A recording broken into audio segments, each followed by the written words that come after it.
Hello বন্ধুরা, আমি সংহিতা। আজকে আমি আর আমার বন্ধু অমৃতা আমরা দুজনে তোমাদের সাথে ইকোনমিক্স বা অর্থনীতি বিষয়টাকে নিয়ে আলোচনা করব। ইকোনমিক্সটা কী সাবজেক্ট, কী ধরনের সাবজেক্ট, সেটা নিয়ে কিভাবে পড়াশোনা করা যায়, কোথায় কোথায় এই বিষয়টা পড়ার সুযোগ আছে, আর ইকোনমিক্স নিয়ে হায়ার স্টাডিজ করলে কী ধরনের চাকরির সুযোগ পাওয়া যায়, এই জিনিসগুলোকে আমরা আজকের ভিডিওতে কভার করতে চাইছি। তাহলে চলো শুরু করে দেওয়া যাক। ইকোনমিক্স বা অর্থনীতি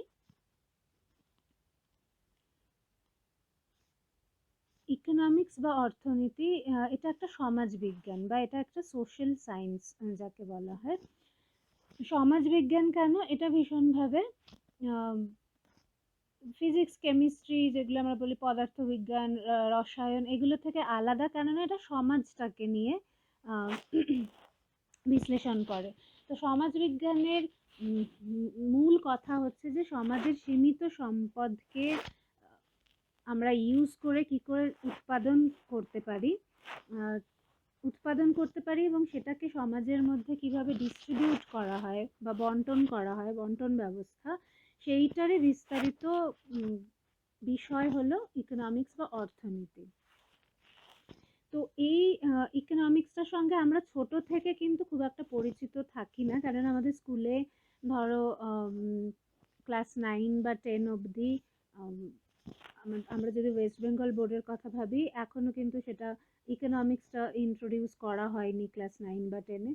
অন্য বোর্ডে সিবিএসই বা আইসিএসসিতে সেখানে একটা চয়েস থাকে এটাকে পড়ার 9-10 থেকে, কিন্তু একেবারে ছোটবেলায় আমরা এটার সাথে পরিচিত থাকি না, যেমনভাবে আমরা পরিচিত থাকি বিভিন্ন লিটারেচারের সাবজেক্টের সাথে বা ইতিহাস, ভূগোল, পদার্থবিজ্ঞান, রসায়ন বিজ্ঞান, এই সমস্ত, বায়োলজি, জীববিজ্ঞান, এই সমস্তটা আমরা যেমন ছোট থেকে পড়ি, ইকোনমিক্সটা খুব একটা আমাদের পরিচয় থাকে না ছোটবেলা থেকে।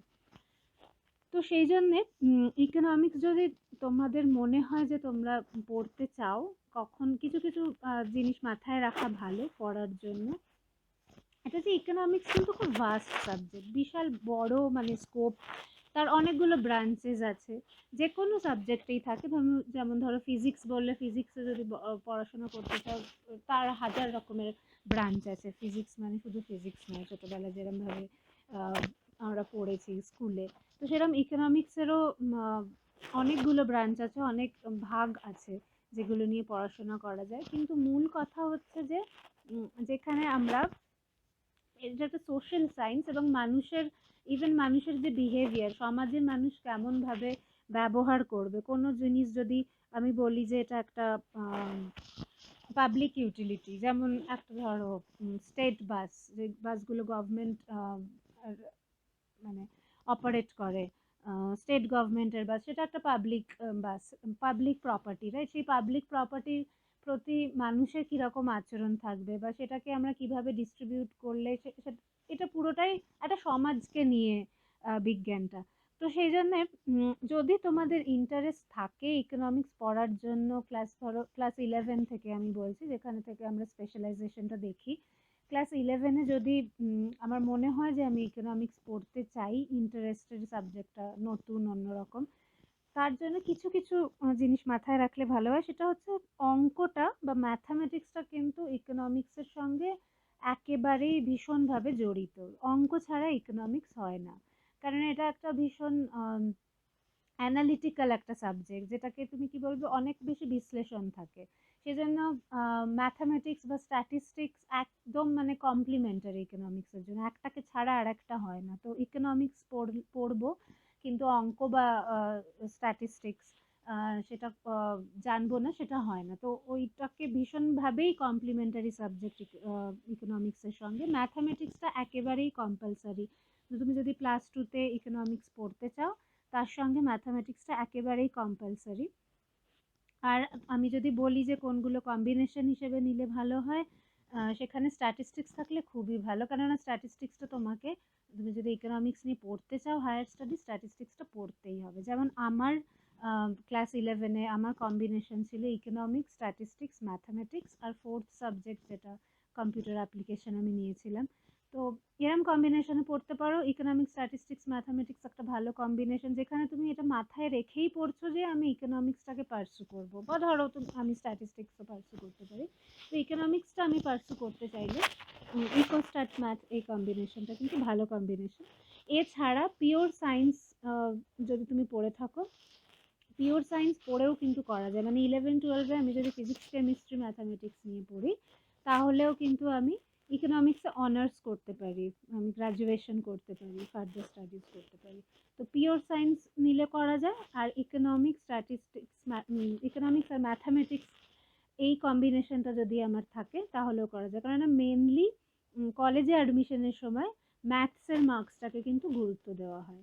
যেমন আমার ইকোনমিক্স ছিল অ্যাজ আ সাবজেক্ট ক্লাস 2-তে, কিন্তু যখন অ্যাডমিশন হবে ইকোনমিক্স অনার্সের জন্য, তখন কিন্তু ম্যাথামেটিক্সের মার্কসটাকে খুব বেশি গুরুত্ব দেওয়া হয়। সেই জন্য ম্যাথামেটিক্সটা যেন মানে তোমার পছন্দর বিষয় হয়, ম্যাথামেটিক্সটা আর প্রতি ইন্টারেস্ট মানে থাকতেই হবে ইকোনমিক্স পড়তে গেলে।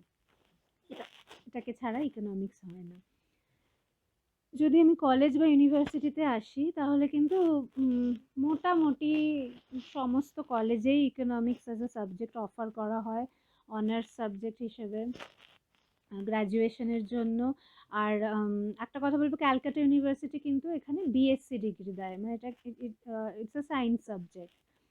আর যদি বাইরে কিছু ইউনিভার্সিটি দেখো, দিল্লিতে বা বম্বে, এরা বিএ দেয়, ওটাকে আর্টসের সাবজেক্ট হিসেবে ট্রিট করে, কিন্তু ক্যালকাটা ইউনিভার্সিটিতে বিএসসি, এবং এই জন্য আরও বেশি নেসেসারি যে ম্যাথামেটিক্সটা থাকা খুব দরকার। তো ইউনিভার্সিটির কথা বললে ক্যালকাটা ইউনিভার্সিটি, যাদবপুর ইউনিভার্সিটি, প্রেসিডেন্সি, সেন্ট জেভিয়ার্স, তারপরে কল্যাণ ইউনিভার্সিটি আছে, রবীন্দ্র ভারতী ইউনিভার্সিটি আছে, যেগুলোতে এটা কিন্তু আন্ডার গ্র্যাজুয়েশনটা পড়ানো হয়। আর এগেন আমি যদি বলি যে কোন সাবজেক্ট নেসেসারি কম্বিনেশনের জন্য কলেজেও গিয়ে, ধরো তুমি বিএসসি করছো, এমএসসি করছো, স্ট্যাটিস্টিক্স, ম্যাথামেটিক্স আবারও ভীষণভাবে দরকার, একেবারে কমপ্লিমেন্টারি সাবজেক্ট এই দুটো। সুতরাং ইকোনমিক্স পড়তে গেলে এই দুটো তোমাদের জানতেই হবে। আর আমি যদি বলি যে কারা বেস্ট ইউনিভার্সিটি যেখান থেকে করলে খুব ভালো, মানে পরবর্তীকালে চাকরি বাকরি পাওয়ার জন্য অনেকটা সুবিধা হয়, সেই ক্ষেত্রে দিল্লির ইউনিভার্সিটি ডিএসসি, যেটা দিল্লি স্কুল অফ ইকোনমিক্স, খুব রিনাউন্ড, খুব ভালো। জেএনইউ বা জওয়াহরলাল নেহেরু ইউনিভার্সিটি দিল্লির, এটাও খুব ভালো। কলকাতার তোমরা প্রেসিডেন্সি বলতে পারো, খুব ভালো। যাদবপুর ইউনিভার্সিটি খুব ভালো। আইজিআইডিআর, যেটা কিনা পুনেতে, Indira Gandhi Institute of Development Research, সেটা পুনেতে, এই ইনস্টিটিউটটাও ভালো ইকোনমিক্সে হায়ার স্টাডিজ পার্সু করার জন্য, বা মাস্টার ডিগ্রি জন্য, বা তার পরবর্তীকালে রিসার্চ করার জন্য ইউনিভার্সিটিগুলো ইন্ডিয়ার মধ্যে খুবই ভালো। আর ইকোনমিক্স ওয়ান্স আমি গ্র্যাজুয়েশন আমি কমপ্লিট করলাম ইকোনমিক্সে, তারপরে তোমার জন্য কেরিয়ার অপশানে কিন্তু অনেকগুলো মানে দিক খুলে যায়। অ্যাকাডেমিক্স, একটা তুমি অ্যাকাডেমিক্স তুমি পার্সু করতেই পারো, মানে আমি আরও ফার্দার স্টাডিজ করলাম, আমি মাস্টার ডিগ্রি করলাম, তারপরে রিসার্চ করতে গেলাম, পিএইচডি করতে চাইলাম, সেখানে আবার দেখবে যে ইকোনমিক্সের অনেকগুলো ব্রাঞ্চ আছে, অনেকগুলো ভাগ আছে, সেখানে যে কোনো একটার ওপরে স্পেশালাইজেশন করা যায়। তো অ্যাকাডেমিক্স একটা হয়ে গেল, আমি পড়াশোনা নিয়ে থাকলাম, রিসার্চ করলাম, বা আমি টিচিংয়ে গেলাম, পিএইচডি করলাম, তারপরে আমি প্রফেসর হতে চাইলাম, এটা একটা হতে পারে। আর একটা হতে পারে গভর্নমেন্ট সেক্টরে নানান জায়গায় কিন্তু ইকোনমিস্ট হিসেবে রিক্রুট করা। এগুলো ডিটেলে অমৃতা তোমাদের সাথে আলোচনা করবে আর একটুক্ষণের মধ্যেই। আমি জাস্ট বলে দিচ্ছি যে অ্যাকাডেমিক্সে অপশন থাকবে, গভর্নমেন্ট সেক্টরে অপশন থাকবে, কেননা গভর্নমেন্টেও নানা রকম গভর্নমেন্ট আন্ডারটেকিং যে কোম্পানিগুলো আছে, অর্গানাইজেশনগুলো আছে, তার সেখানেও কিন্তু ইকোনমিক্স জানা লোকের দরকার পড়ে। আর আছে তো প্রাইভেট সেক্টর, তো নিশ্চয়ই আছে, প্রাইভেট সেক্টরেও এখন নানা রকমের কাজের সুযোগ তৈরি হয়ে গেছে। ইকোনমিক্স, স্ট্যাটিস্টিক্স পড়ে যারা কলেজ থেকে পাস আউট করছে, তাদের জন্য নানা রকমের অপরচুনিটি খুলে গেছে প্রাইভেট সেক্টরের জন্য। এই কেরিয়ার অপশনটা আরও ডিটেলে তোমাদের সঙ্গে ডিসকাস করছে অমৃতা এরপরে। হ্যালো, আমি অমৃতা।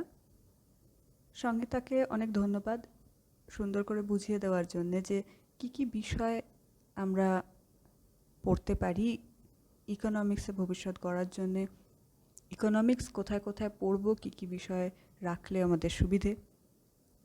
এবারে আমরা দেখে নেব যে গ্র্যাজুয়েশন পোস্ট গ্র্যাজুয়েশন করার পরে ইকোনমিক্স নিয়ে আমরা কোন কোন রাস্তায় যেতে পারি, কিভাবে আমাদের ভবিষ্যৎ আমরা করতে পারি এই বিষয়টিকে ঘিরে। প্রথমেই আসি শিক্ষকতায়। সব বিষয়ে পড়াশোনার জন্যে আমরা শিক্ষকদের কাছে ঋণী এবং সকল বিষয়েই শিক্ষকতা করাটা একটা অপশন সবসময় খোলা আছে। তোমরা যারা পড়াতে ভালোবাসো তারাও এই লাইনটা চুজ করতে পারো। এখানে বলে রাখি, ইকোনমিক্স একটা বড় বিষয়, তার প্রচুর সাব ব্রাঞ্চেস আছে।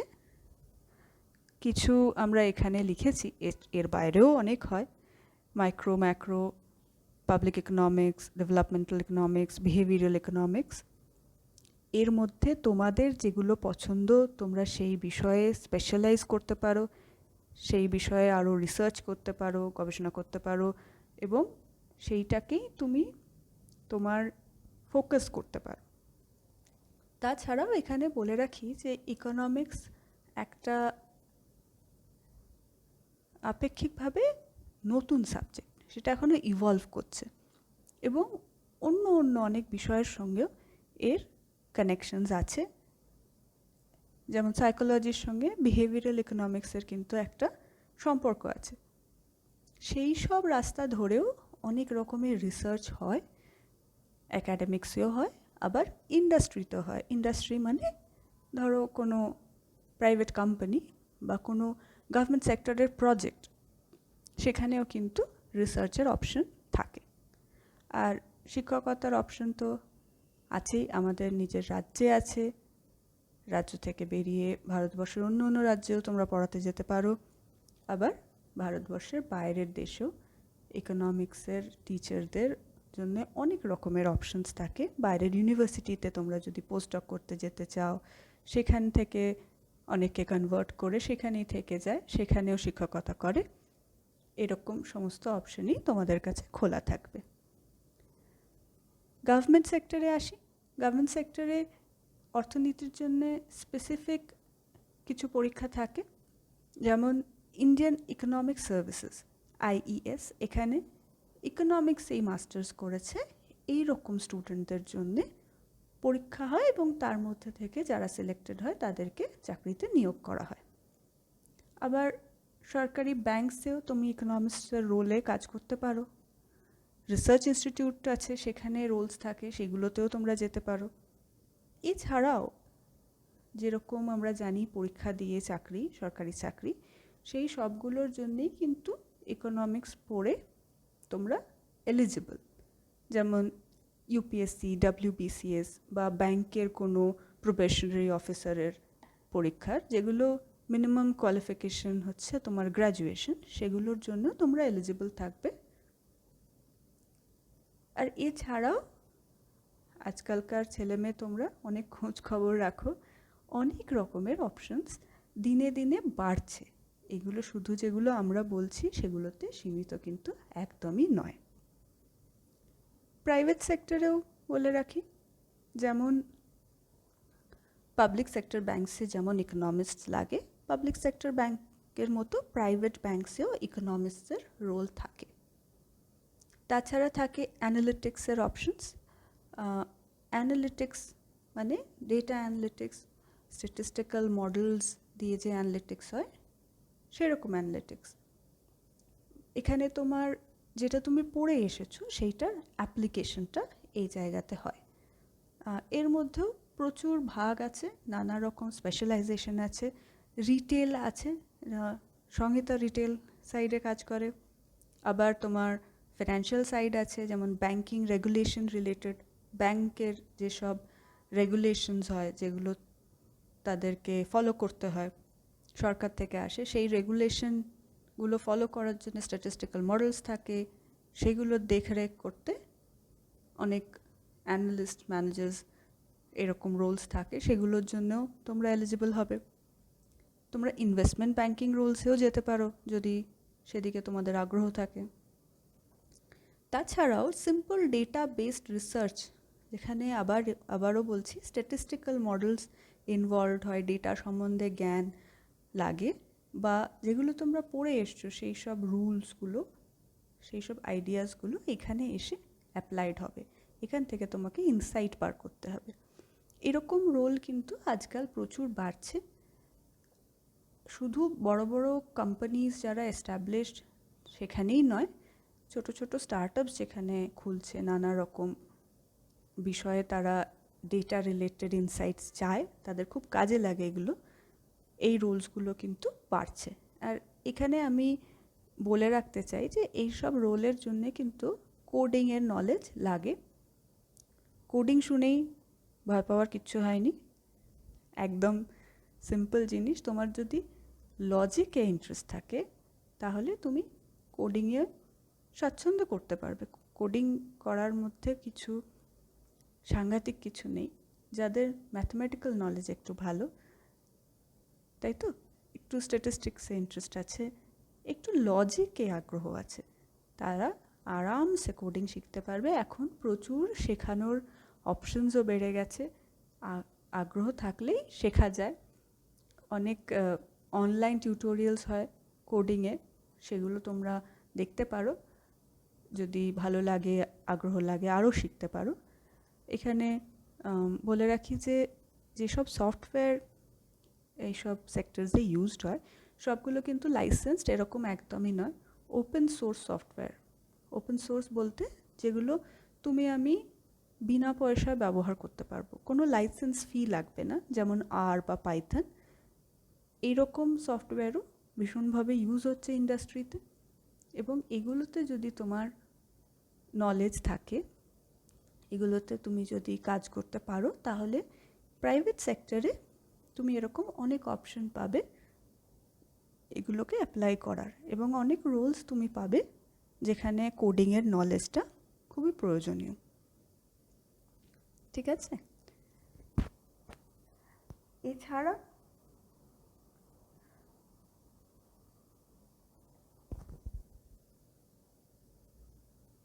এছাড়াও অনেক রিসার্চ ইনস্টিটিউটস আবার আছে, প্রাইভেট রিসার্চ ইনস্টিটিউটসও হয়, যেখানে কোনো একটা পার্টিকুলার বিষয়ে হয়তো তোমাকে রিসার্চ করতে বলা হলো।